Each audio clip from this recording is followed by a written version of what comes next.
Suscríbete a nuestro canal y activa la campana de notificaciones. Cordial saludo a la comunidad contable en general, en especial a los amigos y a los suscriptores de actualícese.com. Les habla Alex Cobo. Yo quisiera compartir 5 tips relevantes para la elaboración de la declaración de renta de las personas naturales. Bien, quisiera comentarles acerca del primer tip.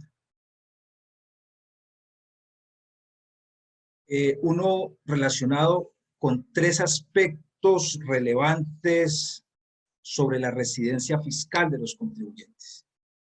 Yo diría que el primer punto o el primer paso que uno debe agotar cuando va a elaborar la declaración de renta de las personas naturales es determinar la residencia fiscal.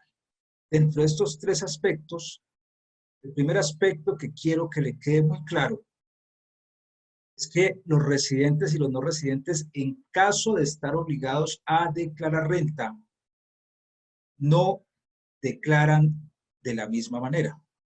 En efecto, cuando un contribuyente va a declarar como residente, este tendrá que incluir en su declaración de renta las rentas de fuente nacional, es decir, las rentas de fuente colombiana, las que obtuvo aquí en Colombia, y también las rentas de fuente extranjera.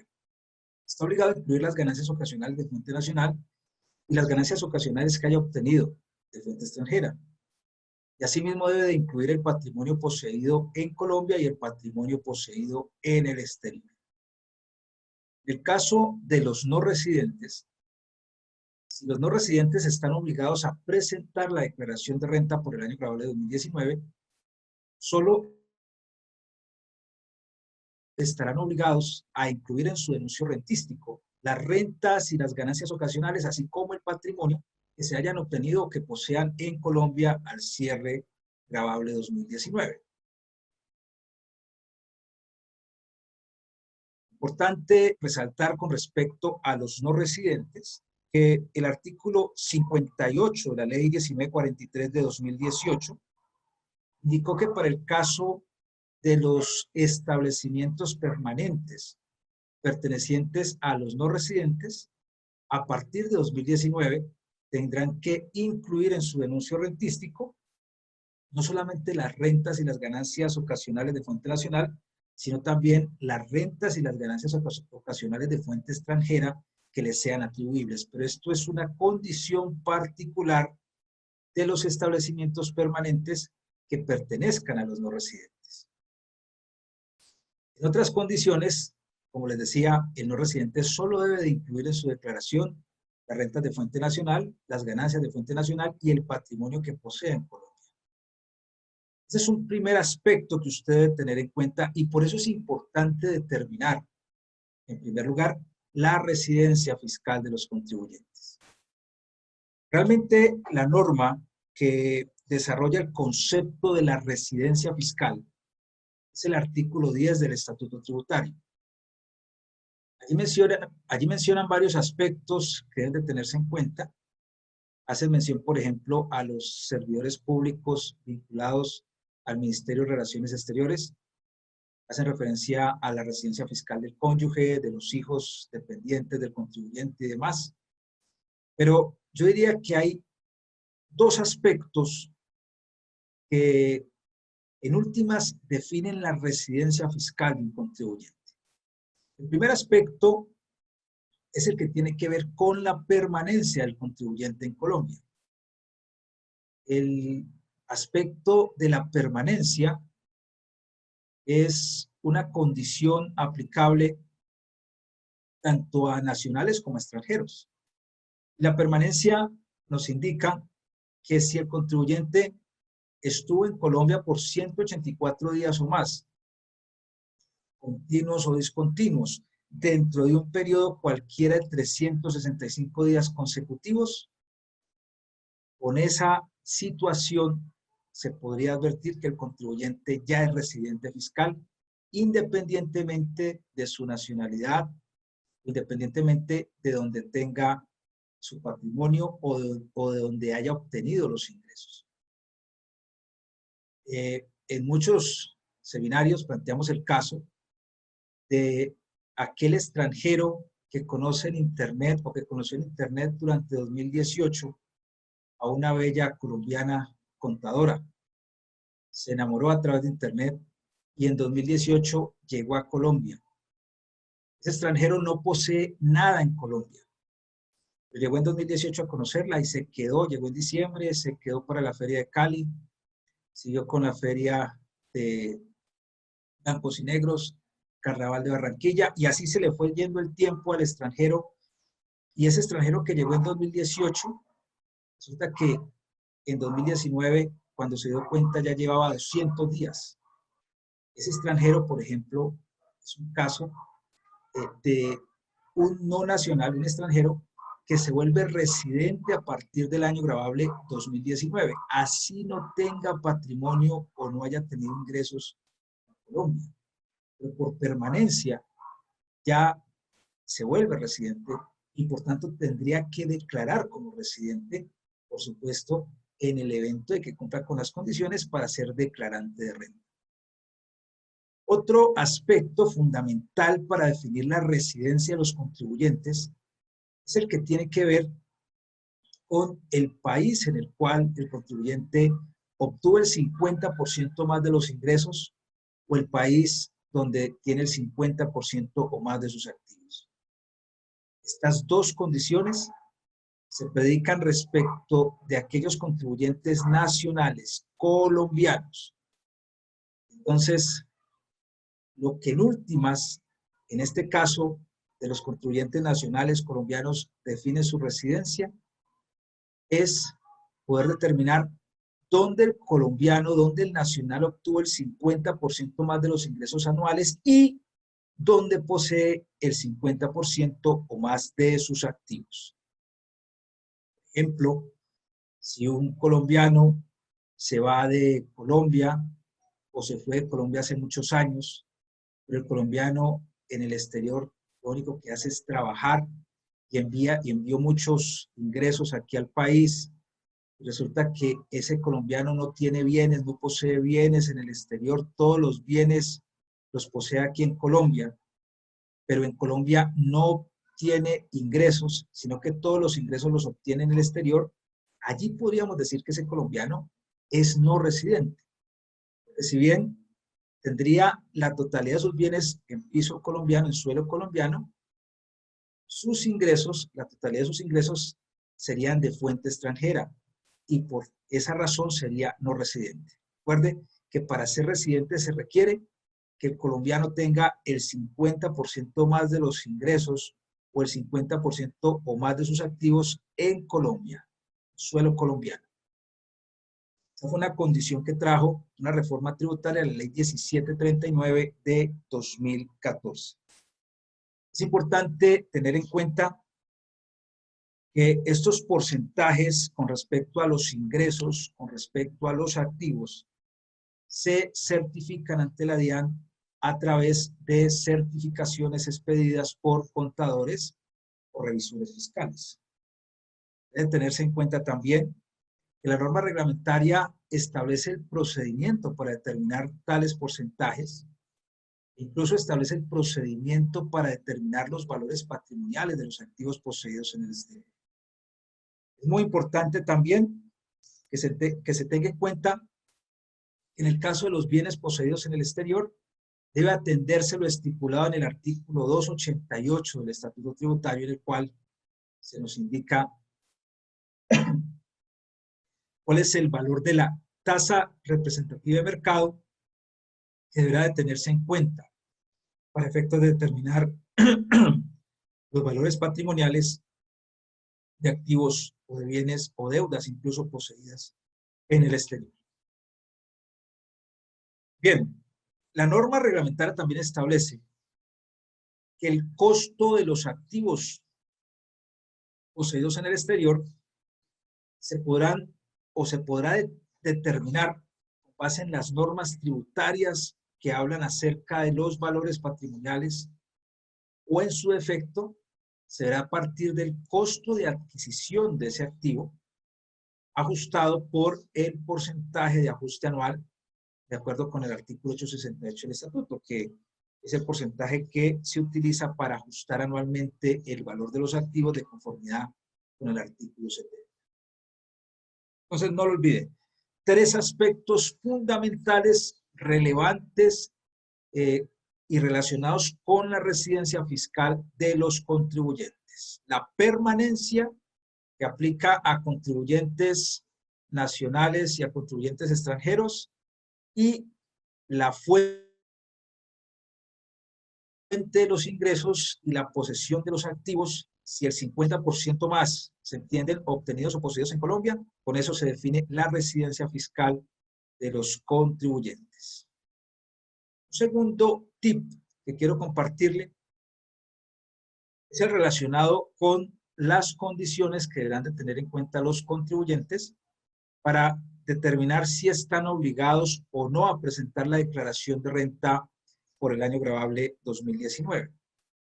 Básicamente, el decreto de plazos, el decreto 2345 de 2019, establece cuáles son las condiciones para no ser declarantes de renta por el año gravable 2019. Y frente a las condiciones para ser declarantes y no declarantes de renta, también tenemos que atender la primera clasificación de la cual hablamos, es decir, la condición de que el contribuyente sea residente o sea no residente, porque las condiciones para ser no declarantes no son las mismas. En el caso de los residentes, obligados y no obligados a llevar contabilidad, no estarán obligados a presentar declaración de renta por el año gravable 2019, aquellos que no sean responsables de IVA y que además su patrimonio bruto al cierre de 2019 sea inferior o igual a 4.500 VT, esto es 154.215.000, y sus ingresos brutos sean menores a 1.400 VT, es decir, 47.978.000, así como sus consumos con tarjetas de crédito, sus compras y consumos, sus consignaciones bancarias, depósitos o inversiones financieras, sean inferiores o iguales a 1.400 VT, es decir, 47.978.000. En el caso de los residentes, y solo a ellos les aplicarán estas condiciones. Por esa razón, ellos tendrán que cumplir con la totalidad de las condiciones para ser considerados no declarantes de renta por el año gravable 2019. No lo olviden. Con una condición que incumpla, en ese caso se volvería declarante de renta. Pero quisiera hacer una reflexión acerca de los valores que usted deberá de considerar para efectos de determinar estas cuantías. Por ejemplo, en el caso del patrimonio bruto, esta norma es una norma fiscal, una norma tributaria. Por tanto, para determinar la cuantía de las 4.500 VT, usted tendrá que aplicar y tener en cuenta las disposiciones tributarias. Por ejemplo, en el caso del arrendamiento financiero o leasing, usted deberá de aplicar la norma del artículo 127-1 del Estatuto Tributario, que establece esta norma, que si usted suscribe o suscribió durante 2019 un contrato que cumplió con las condiciones para asimilarse a un contrato de arrendamiento financiero, usted tendrá que incluir dentro de su patrimonio bruto el valor del activo, así ese activo no figure en cabeza suya. Y esta misma condición, escúcheme bien, será aplicable para aquellos contratos de leasing habitacional. Revise por favor el artículo 5 del decreto 2264 de 2019, el cual modifica la norma que había antes, según la cual el leasing habitacional se asemejaba a un leasing operativo. Pues esta norma que le acabo de decir establece que el leasing habitacional, para efectos de su reconocimiento tributario, tendrá que ser gestionado, tendrá que aplicársele lo que establece el artículo 127-1. Significa esto que si el arrendatario, por ejemplo, tiene la expectativa de quedarse con el inmueble, tendrá que empezar a reconocerlo en su patrimonio, así el activo, reitero, no esté registrado en cabeza suya.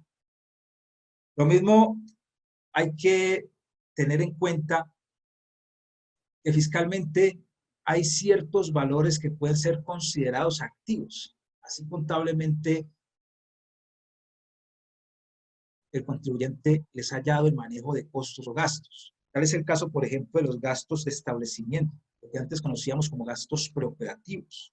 El caso de las mejoras en propiedades ajenas, que seguramente desde el punto de vista contable el contribuyente los puede considerar costos o gastos, pero que desde el punto de vista fiscal se deben de declarar como activos intangibles. Y esto es según los artículos 74 y 74-1 del Estatuto Tributario. Usted también tendrá que tener en cuenta que hay ciertos activos que no se consideran bienes para efectos fiscales, como es el caso de los impuestos por activos diferidos para las personas naturales obligadas a llevar contabilidad. Y asimismo usted tendrá que tener en cuenta que la norma tributaria establece la obligatoriedad de declarar estos bienes que conforman el patrimonio bruto por ciertos valores, no por los valores que yo quiera. Por ejemplo, en el caso de los valores de bienes inmuebles, sabe que un no obligado a llevar contabilidad tendrá que declarar estos bienes por el mayor entre su costo de adquisición, costo fiscal o avalúo catastral. En el caso, por ejemplo, de las acciones que coticen en bolsa, el valor patrimonial corresponde al costo fiscal, independientemente de que en el mercado estas acciones valgan mucho menos que el valor por el cual que el valor que se pagó por ellas. Usted tendrá que declararlas y tendrá que tener en cuenta para efectos de determinar esta cuantía del patrimonio bruto, es el costo fiscal, ¿sí? En el caso de los valores en moneda extranjera, los bienes en moneda extranjera, usted tiene que tener en cuenta las disposiciones del artículo 288, aunque esta norma establece que esos bienes usted debe reconocerlos al valor de la TRM, tasa representativa del mercado, del día en que adquirió el bien. Y no hay obligatoriedad de realizar ajustes al cierre del periodo gravable. Y asimismo, usted debe de recordar normas como el artículo 61 del Estatuto Tributario, establece que los costos atribuibles deben de considerarse como mayor valor patrimonial de los activos, en caso de que no hayan excepciones a dicha norma. Por ejemplo, en materia de ingresos, cuando aquí la norma habla de una cuantía de ingresos brutos inferiores a 1.400 VT, usted también tendrá que tener en cuenta que estos ingresos hacen referencia a los ingresos fiscales, ingresos brutos fiscales. Por ejemplo, usted sabe que hay ingresos que tendrán que ser declarados de manera presunta, así no hayan provenido de un flujo efectivo, como es el caso de los rendimientos por intereses presuntivos. Entonces, rendimientos que se deben de declarar por préstamos de socios a las sociedades cuando no hay cobro de intereses, constituyen ingresos fiscales y, por supuesto, suman dentro de la cuantía de las 1.400 VT para determinar si el contribuyente está obligado a declarar o no. Lo mismo sucede, por ejemplo, con la venta de los bienes inmuebles. Recordemos que en el caso de la venta de bienes inmuebles, usted tendrá que declarar el ingreso de manera separada del costo. Ingreso por aparte, el costo por aparte.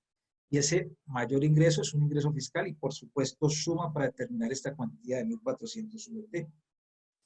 No olvidar, por ejemplo, el tema relacionado con los valores de mercado a que hace referencia el artículo 90 del Estatuto Tributario. Recuerde que en esa norma establece que para efectos fiscales yo debo de declarar el ingreso por venta de bienes por el valor de mercado o máximo por el valor de mercado decrementado en un 15%. Y en el caso de las acciones o participaciones no cotizables en bolsa, yo declarar la venta de estos bienes, los ingresos por venta obtenidos por la enajenación de estos bienes, por un valor equivalente al valor intrínseco incrementado en un 30%. Cuando aquí la norma, por ejemplo, nos habla de consignaciones bancarias, depósitos o inversiones financieras, hay que tener en cuenta que estas consignaciones bancarias se deben de considerar solamente por el hecho de que el recurso haya llegado a la cuenta del contribuyente independientemente de su origen. En materia de renta, cualquier consignación bancaria que reciba el contribuyente o que haya recibido el contribuyente durante 2019 sumará para efectos de determinar esta cuantía de 1.400 VT.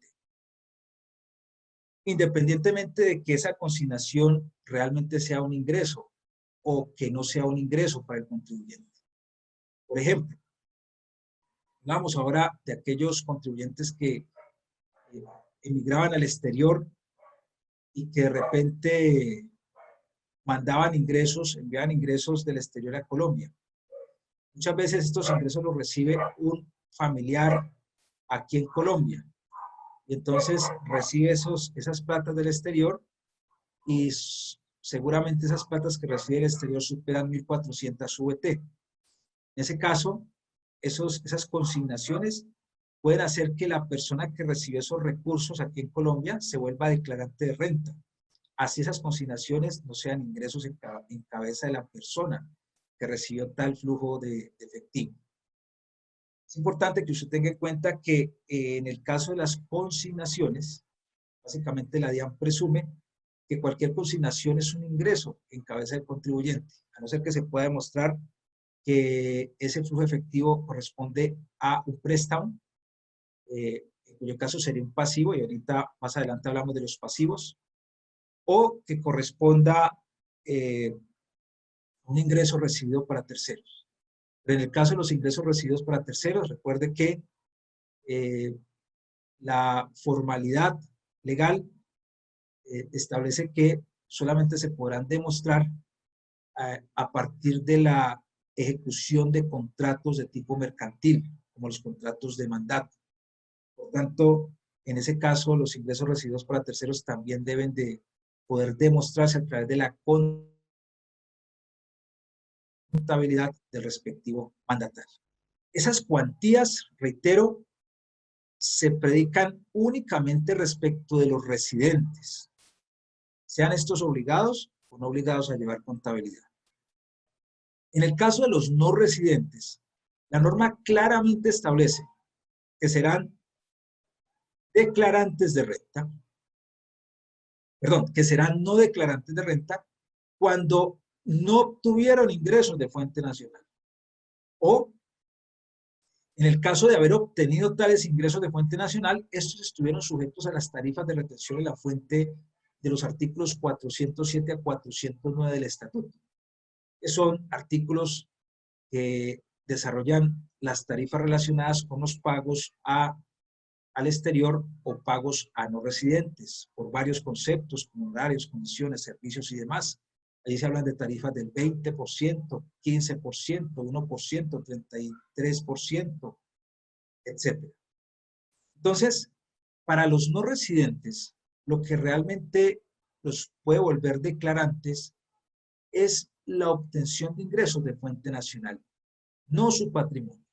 Eso significa que un no residente puede tener aquí en Colombia patrimonio, pongámosle cualquier valor, tiene un patrimonio por 1.000 millones de pesos, pero ese patrimonio no le generó ingresos de fuente nacional. En ese caso, el contribuyente no estaría obligado a declarar renta si tal patrimonio no le generó ingresos de fuente nacional. Eso es bien importante que lo tengan en cuenta. Creo que allí ha habido mucha confusión,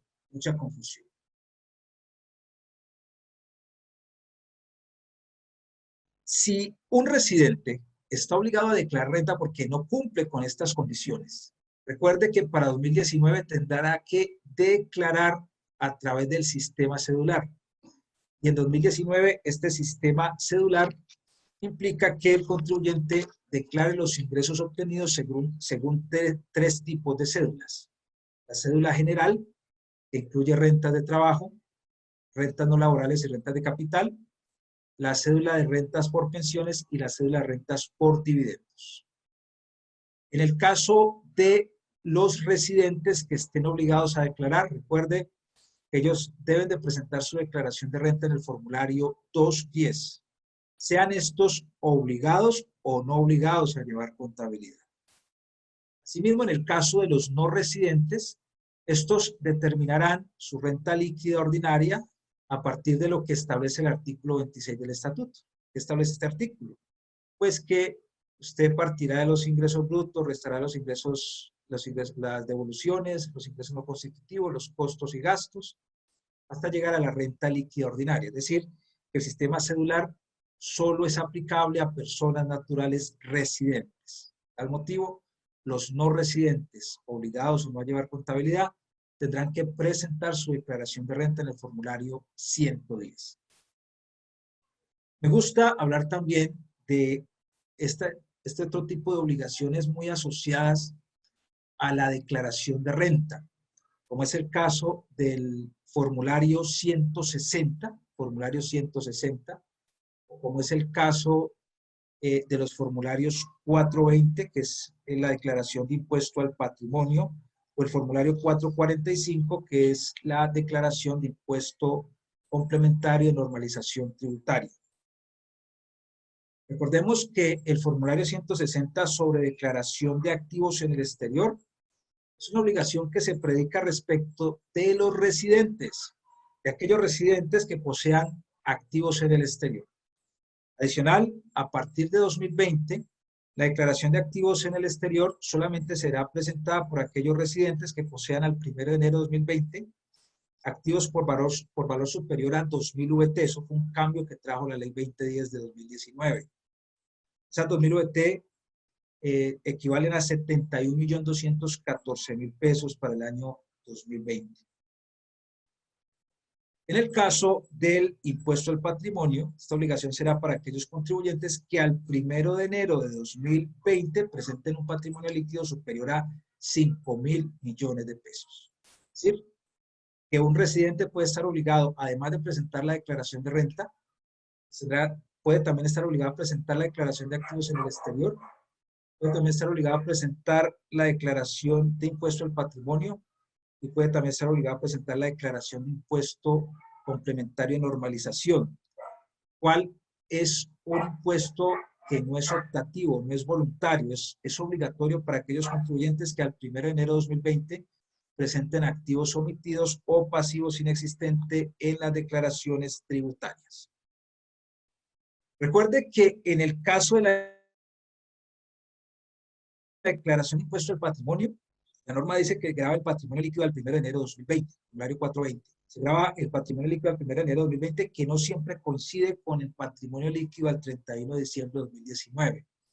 Porque es posible que en algunos casos no sea igual, como le sucede a contribuyentes que el 1 de enero de 2019 tuvieron movimiento, dado su actividad económica, por ejemplo, los hoteles, los moteles, la venta de licor, restaurantes y demás.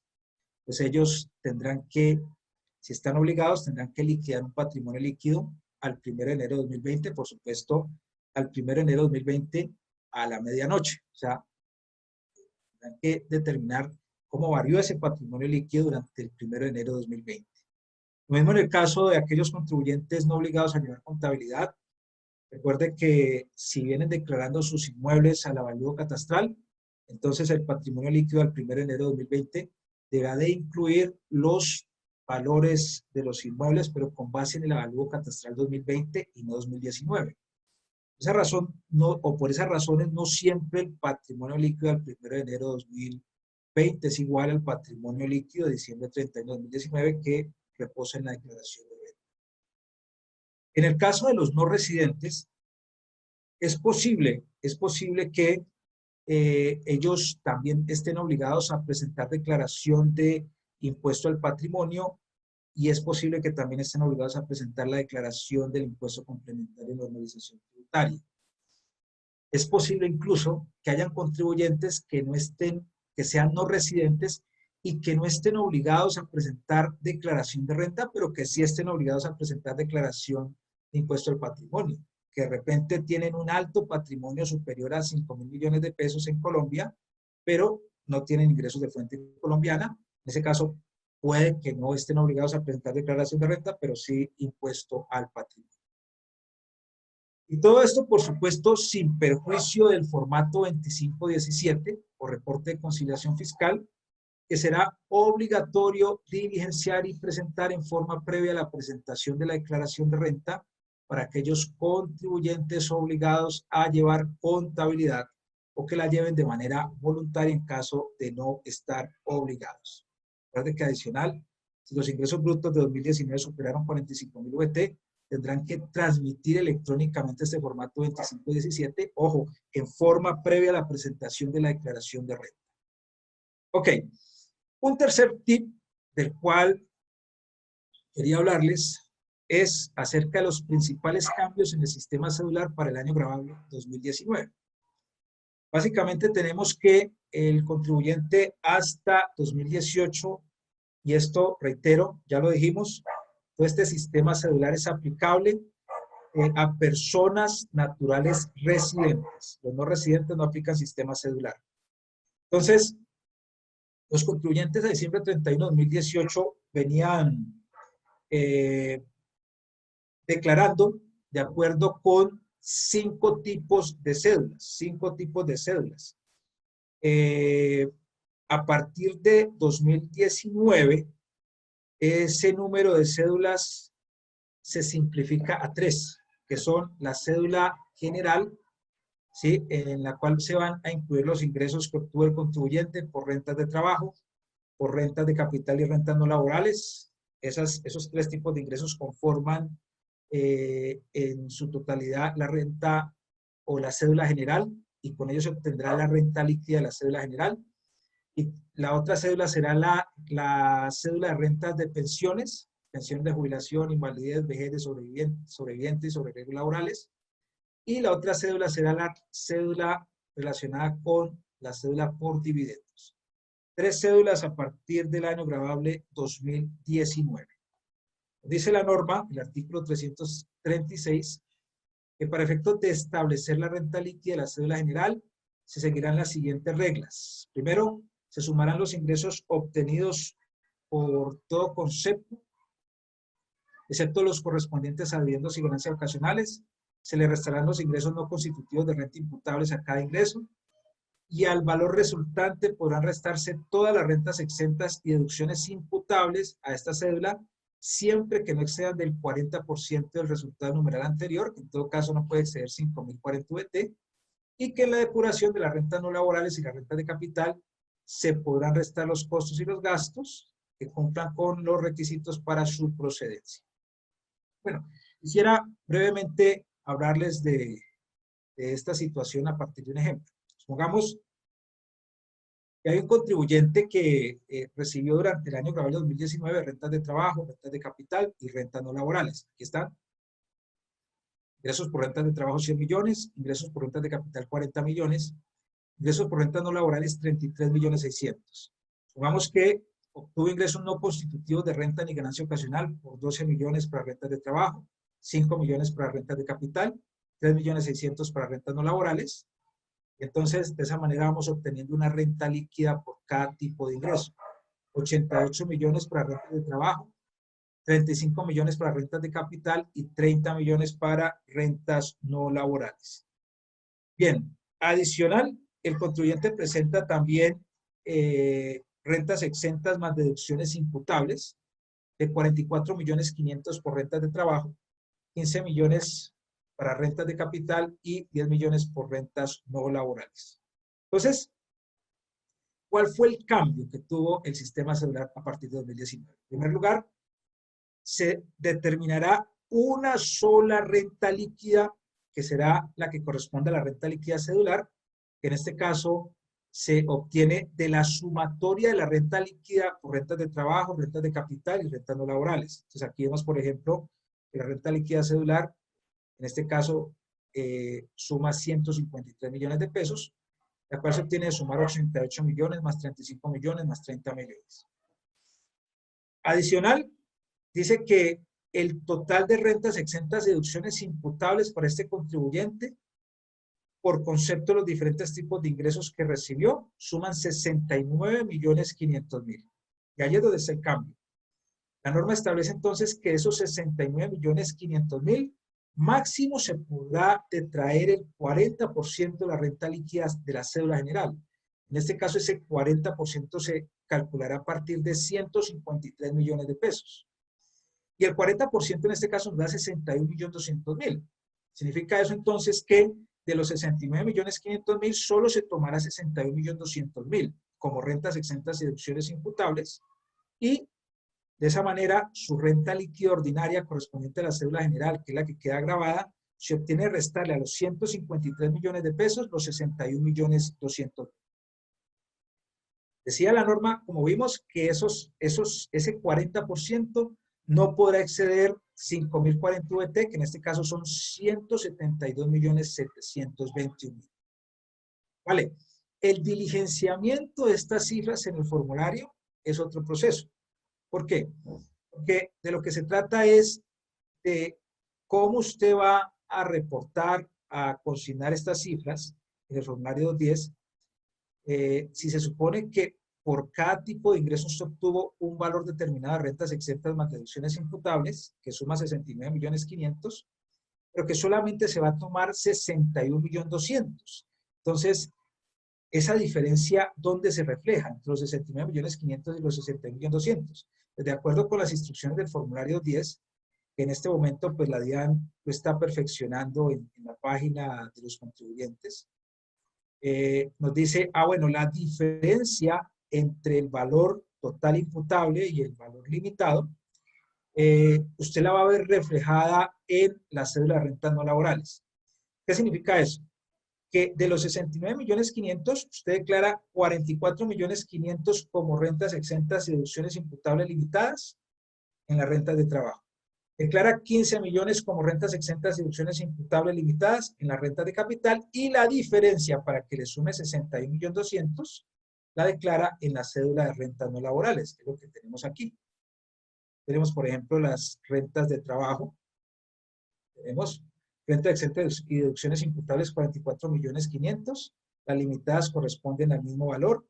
En la cédula de rentas de capital tenemos rentas exentas y deducciones imputables a la renta de capital 15 millones. Las limitadas corresponden al mismo valor. Y 44 más 15. Se lo restamos a 61.200.000. Eso nos da una diferencia de 1.700.000 que corresponderá al renglón de rentas exentas y deducciones imputables limitadas reflejado en las rentas no laborales. Mire que en las rentas no laborales decimos que hay rentas exentas y deducciones imputables de 10 millones, pero solamente nos vamos a tomar 1.700.000. De esa manera, cuando usted sume estos renglones, los que están resaltados con color verde, 44.500 más 15 millones más 1.700.000, obtendrá entonces las rentas exentas y deducciones imputables a la cédula general por 61.200.000. Bien, básicamente ese es el cambio. Recordemos que en la cédula de ingresos por rentas de pensiones, aquí usted también incluirá no solo las pensiones que obtenga en Colombia, sino también las pensiones que se obtengan en el exterior, que de igual manera estas pensiones obtenidas en el exterior, sobre ellas no se tiene derecho a la exención de las 1.000 VT mensuales, de que habla el numeral quinto del artículo 206. En el caso de la cédula por dividendos, usted tendrá que tener muy claro los dividendos a qué año, es decir, en el caso de que el contribuyente haya recibido dividendos, tendrán que certificarle el año de las utilidades con cargo a las cuales se pagaron tales dividendos. Entonces usted tendrá que saber si son del año 2016 y anteriores, porque eso tiene un manejo y se graba de manera distinta. En el caso de los dividendos de 2017 y años siguientes, se le aplicará el artículo 242. Ahora bien, cuando hablamos de rentas exentas y deducciones imputables limitadas, la norma se refiere, en el caso de las rentas de trabajo, a los aportes a fondos de pensiones voluntarios del artículo 126-1, ojo, voluntarios, porque los obligatorios son ingresos no constitutivos, los aportes voluntarios a cuentas AFC, a las rentas de trabajo exentas del artículo 106 del Estatuto Tributario, a la exención del 25% para honorarios y servicios, Estas rentas exentas para servidores del Ministerio de Relaciones Exteriores no están sujetas a limitación. En el caso de las deducciones, la norma se refiere a aportes a fondos de cesantías por los partícipes independientes. Las deducciones del artículo 387 del Estatuto Tributario, dependientes, pagos de medicina prepagada y planes complementarios, y al gravamen a los movimientos financieros.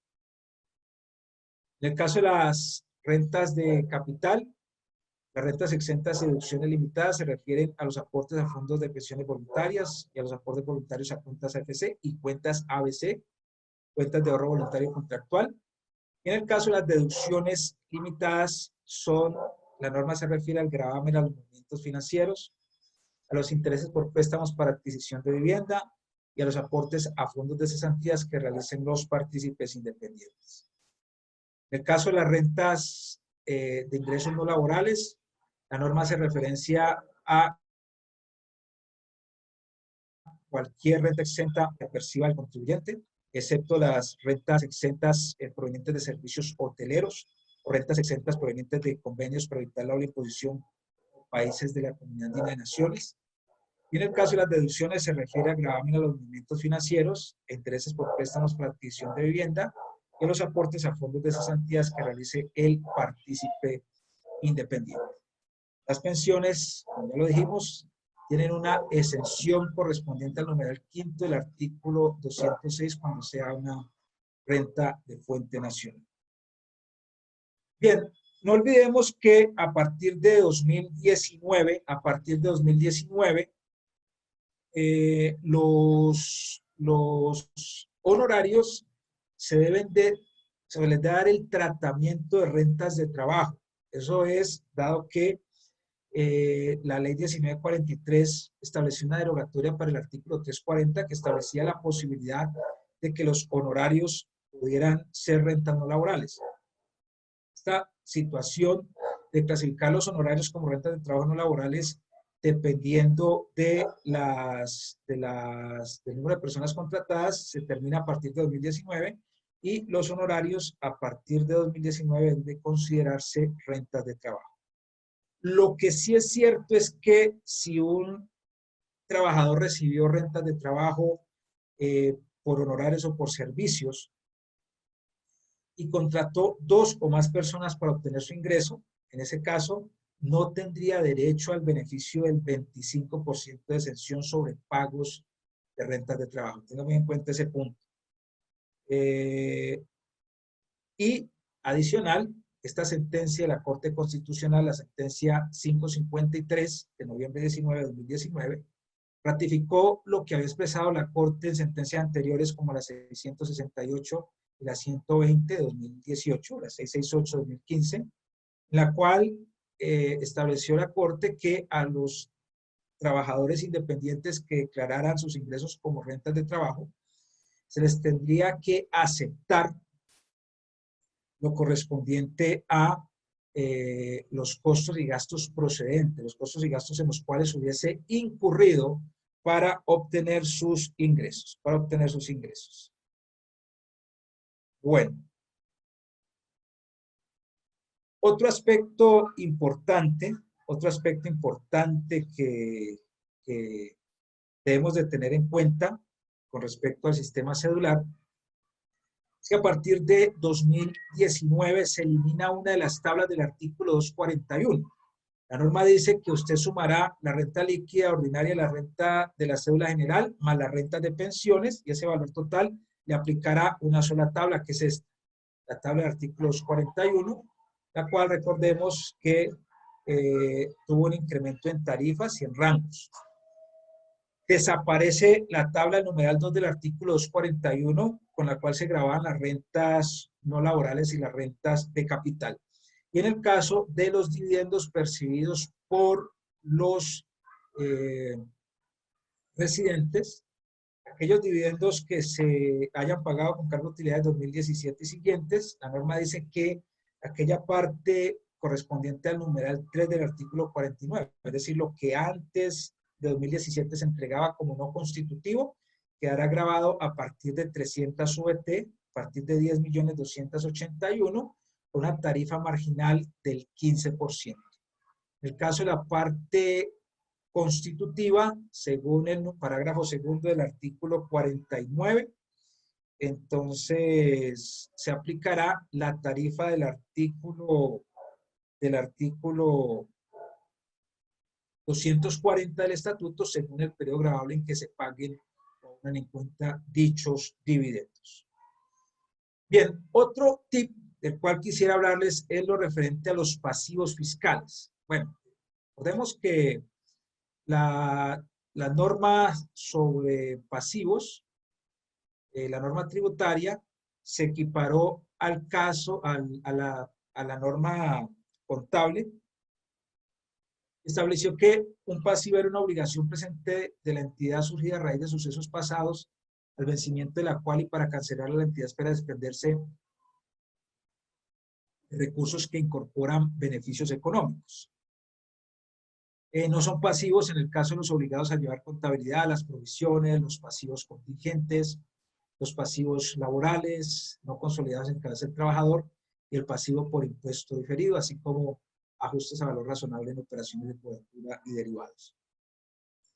Bien importante que usted recuerde que en el caso de los no obligados a llevar contabilidad, estos solamente podrán solicitar pasivos respaldados con documento de fecha cierta, en el caso, por ejemplo, de un título de valor autenticado ante un notario. Pero en el caso de los obligados a llevar contabilidad, los pasivos no es necesario que estén respaldados por documento de fecha cierta, pero sí tienen que estar respaldados por documentos idóneos y con el lleno de todas las formalidades exigidas para la contabilidad. Sin embargo, una norma que está adquiriendo relevancia en los últimos tiempos, que es el artículo 771 del estatuto, la referente a la prueba supletoria de los pasivos. Entonces nos dice, mire, si usted es un no obligado a llevar contabilidad, solo podrá solicitar pasivos respaldados por documentos de fecha cierta. Y si no cuenta con los documentos de fecha cierta, entonces podrá tener usted derecho a la prueba supletoria de pasivos. ¿Qué significa eso? Que podrá declarar pasivos cuya cuenta por cobrar haya sido declarada por el respectivo beneficiario, que el beneficiario también haya declarado los respectivos intereses y que el beneficiario haya presentado su declaración de renta en forma oportuna. De esa manera, si usted declara el pasivo, el respectivo beneficiario de la cuenta por cobrar tendrá que declarar la cuenta por cobrar, los intereses, y tiene que haber declarado oportunamente para que su pasivo sea válido desde el punto de vista tributario. Esa es la prueba supletoria de pasivos. Pero un aspecto que se está olvidando con respecto a los pasivos y a la aceptación de los pasivos es el artículo 771-5 del estatuto, que hace referencia a la bancarización. Recuerda que esta norma dice, para efectos de su reconocimiento fiscal, como costos, deducciones, pasivos, etcétera, se debe haber utilizado los siguientes medios de pago: depósitos en cuentas bancarias, giros o transferencias bancarias, cheques girados al primer beneficiario, etcétera. Entonces tengan mucho cuidado porque mucha gente, muchos contribuyentes abusan de la prueba supletoria de pasivos. De repente a veces hay contribuyentes que obtienen ingresos en efectivo que no los declaran, y entonces aplican esta norma poniendo a declarar a algún familiar, pero no es tan así, porque para 2019 particularmente hay que tener en cuenta lo referente a la bancarización. O con esto. Bien, otro tip del cual quería hablarles es lo que tiene que ver con la liquidación del anticipo de renta para el año gravable 2020. Sabemos entonces que en el caso del artículo 807 del Estatuto Tributario, esta norma establece que si el contribuyente va a declarar por primera vez, tendrá que incrementar su impuesto de renta en un 25%. Lo que si el contribuyente va a declarar por segunda vez, tendrá que incrementar su impuesto neto de renta en un 50%. Que si va a declarar por tercera vez y siguientes, pues tendrá que incrementar su impuesto de renta en un 75%. Esa norma sigue vigente. Vemos que la base es el impuesto neto de renta. Pero el artículo 809 establece la posibilidad de que el contribuyente pueda reducir estos porcentajes sí presenta dos situaciones. La primera es que sus ingresos de enero a marzo de 2020 sean inferiores al 15% de los ingresos obtenidos entre enero y marzo de 2019, o que se hayan reducido en un 15%. Que los ingresos obtenidos entre enero y junio de 2020 se hayan reducido en un 25% con respecto a los ingresos de enero a junio de 2019. En todo caso, esta solicitud que se resuelva a favor del contribuyente no puede arrojar un resultado inferior al 25% del impuesto de renta. Bueno, estas normas siguen vigentes. Lo que hay que tener en cuenta también es el decreto 766 del 29 de mayo de 2020, según la cual permite la posibilidad de que el anticipo de renta sea del 0%, del 25%, si el contribuyente desarrolla una actividad económica contenida entre estos códigos industriales internacionales unificados, los códigos SIU, como es el caso de los códigos 51, 55, 56 y demás, en cuyo caso podrá liquidar el contribuyente un anticipo del 0%, y en este caso estos otros códigos de actividades económicas que empiezan por estos números, podrán declarar en su declaración 2019, presentando la liquidación de un anticipo del 25% del impuesto de renta, ¿no? En el decreto 766 usted encontrará actividades como por ejemplo el transporte aéreo, agencia de viajes, alojamiento, comidas, bebidas, juegos de azar, actividades deportivas, elaboración de tabaco, textiles, elaboración de prendas de vestir, fabricación de productos de metal, obras de construcción, ingeniería civil y demás que usted encontrará en el decreto 766. Bien. Hay gente que me dice a mí, bueno, no hubo mucho cambio para el 2019, no necesariamente. Hay varios detalles que hay que tener en cuenta. Incluso hay gente que me dice, no, yo voy a trabajar la declaración de renta 2019 sobre la plantilla del 2018. Ojo con eso, porque el formulario cambió, las limitaciones cambiaron. Y hay varias cositas que usted debe tener en cuenta. Pensando en todas esas circunstancias, en todos esos detalles, aquí le tengo yo a usted una información importante. Nosotros hemos diseñado un producto que se llama 34 ejercicios resueltos de declaración de renta de personas naturales residentes obligadas y no obligadas a llevar contabilidad por el año 2019. Es una herramienta interactiva que incluye una plantilla e incluye 34 ejercicios resueltos sobre personas naturales residentes, digamos 31 sobre residentes, 2 casos sobre no residentes y un caso sobre obligado a llevar contabilidad. Esta plantilla, si usted adquiere la herramienta, usted le va a llegar a su correo una clave para que usted pueda entrar al portal. Usted encuentra aquí una serie de menús. Están muy bien estructurados, muy bien hechos. Hay unos videos, por ejemplo, aquí hay una introducción, en la cual hacemos pues una explicación de algunos conceptos teóricos. Está lo referente a un tutorial, lo referente a los 34 casos resueltos. Está lo referente, 34 casos resueltos para residentes no obligados a llevar contabilidad, 2 casos para obligados a llevar contabilidad, un caso para una persona obligada a llevar contabilidad, y bueno, aquí hay unos videos donde se explica la plantilla y el caso práctico. Entonces, en esta plantilla se tiene que estudiar juiciosito todos estos videos para que le saque el mayor provecho a la plantilla,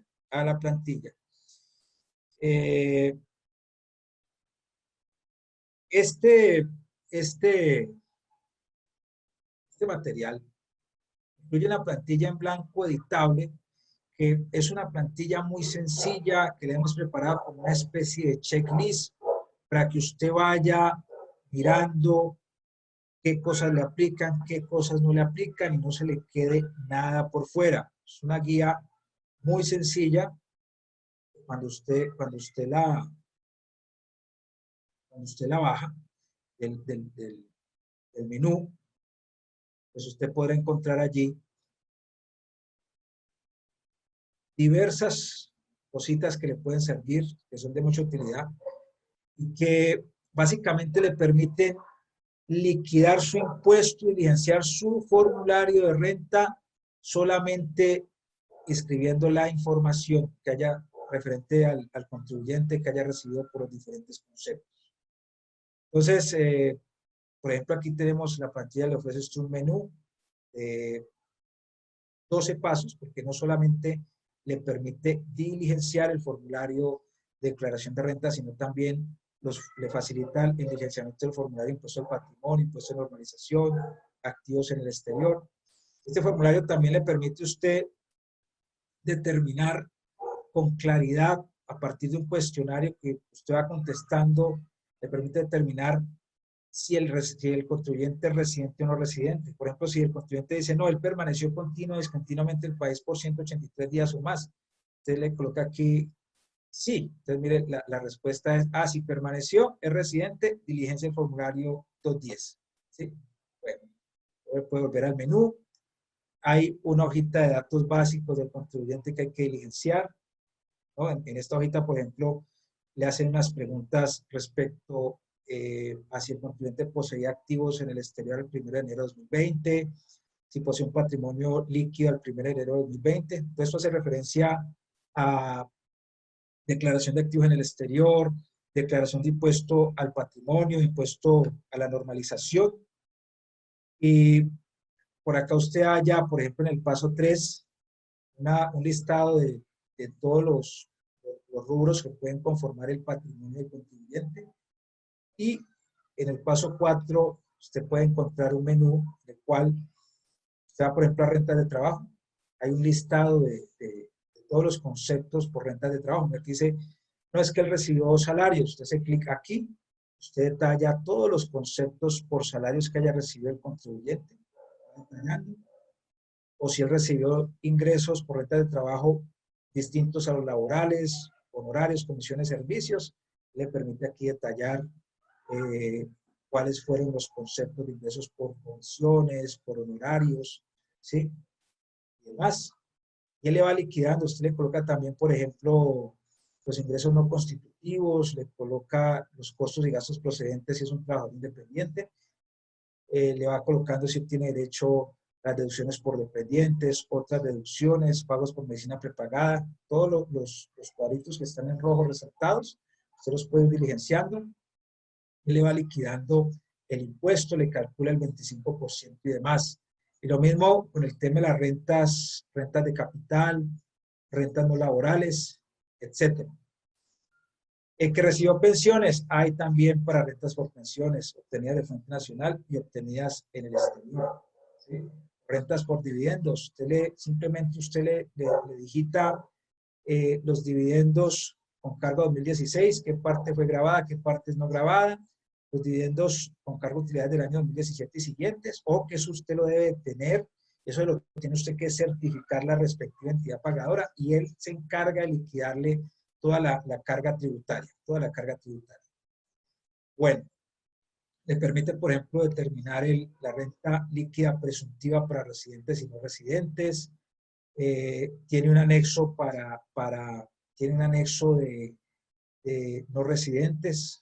Por ejemplo, si yo le digo que el contribuyente es no residente, entonces usted tiene la posibilidad de diligenciar toda la información del formulario 110, que es el que tiene que presentar los no residentes, y toda la información detallada del contribuyente no residente. Están los activos, los costos, los gastos, los ingresos.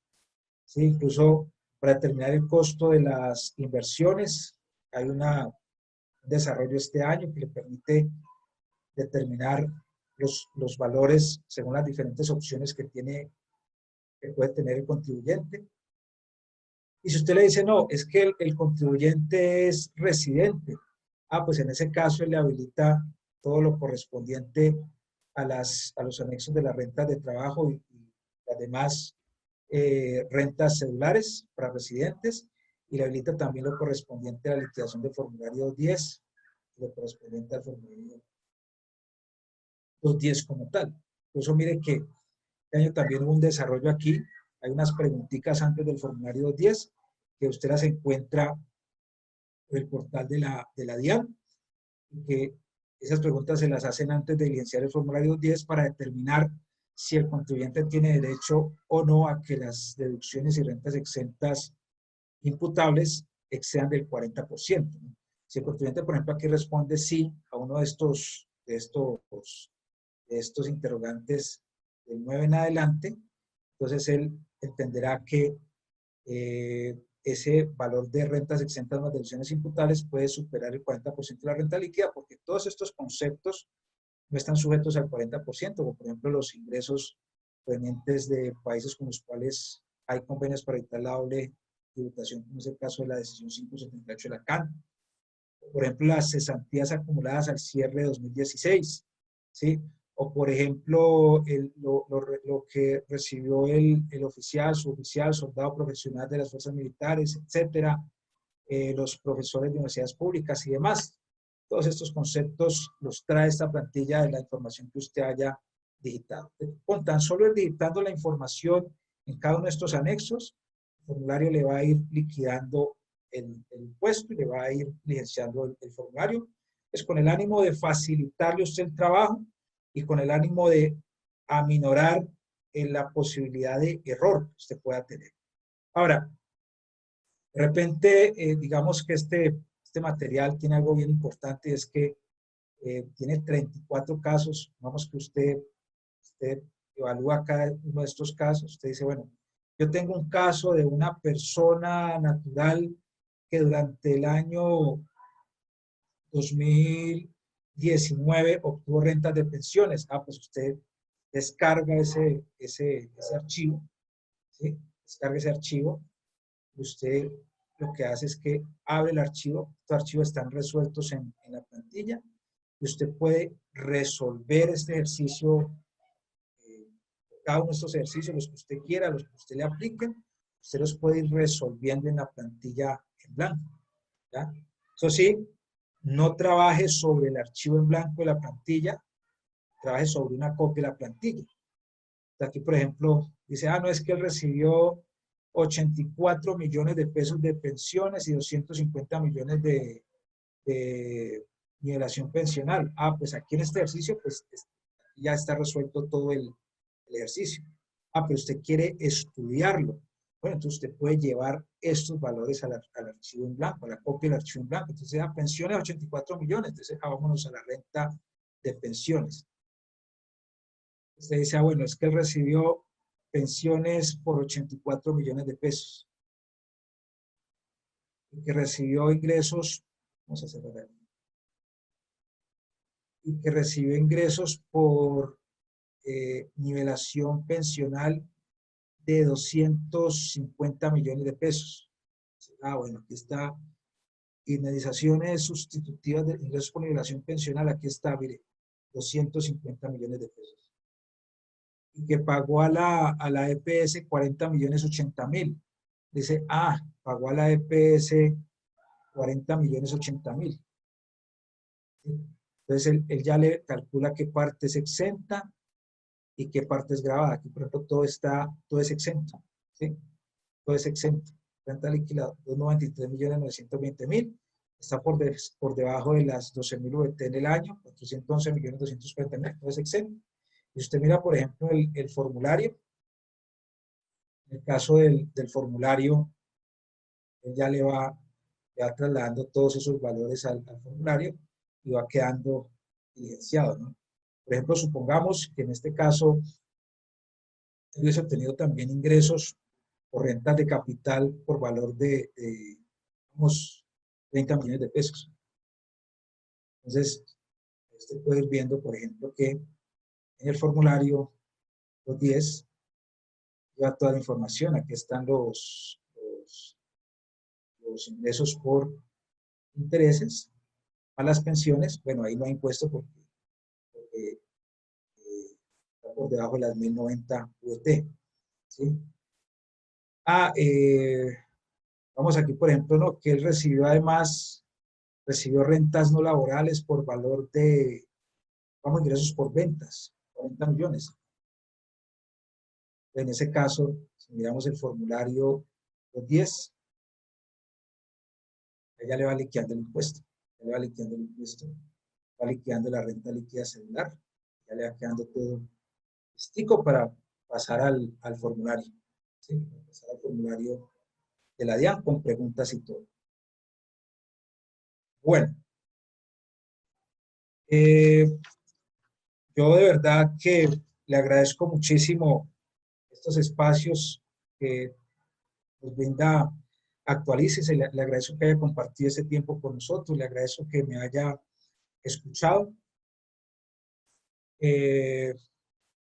Quedamos atentos a sus inquietudes, quedamos atentos a sus interrogantes y le tengo una buena noticia. Tengo una buena noticia. Dale cuidado. Esa plantilla que le acabo yo de explicar, con todo ese material, 34 casos, la plantilla en blanco, solo por las próximas 24 horas, solo por las próximas 24 horas, se la podrá adquirir por 69.900 pesos. Precio normal de esa plantilla son 109.900. Entonces se bajó casi el precio en un 40%, bueno, como un 30% más o menos, para que usted la pueda adquirir y pueda prepararse para esta jornada de esta temporada de declaraciones de renta, para que se capacite. Y también nosotros incluimos un material teórico de más de 400 diapositivas con conceptos importantes como los que desarrollamos al inicio. ¿Cómo puede acceder a esa plantilla? Por este link. Directamente lo lleva a la página, por ahí usted puede encontrar toda la información pertinente. Recuerde que solo por las próximas 24 horas usted encuentra este producto en 69.900 pesos. Generalmente vale 109.900 pesos. Bueno, muchísimas gracias por su atención. De verdad que le agradezco sobremanera este espacio que me brindó, el permitirme llegar a sus hogares, a sus espacios de trabajo. Gracias por escucharme. Yo quedo muy atento, quedamos atentos a sus inquietudes. El grupo de Actualícese se queda atento. Y hasta una nueva oportunidad. Que mi Dios los bendiga y que mi Dios me bendiga. Muchísimas gracias.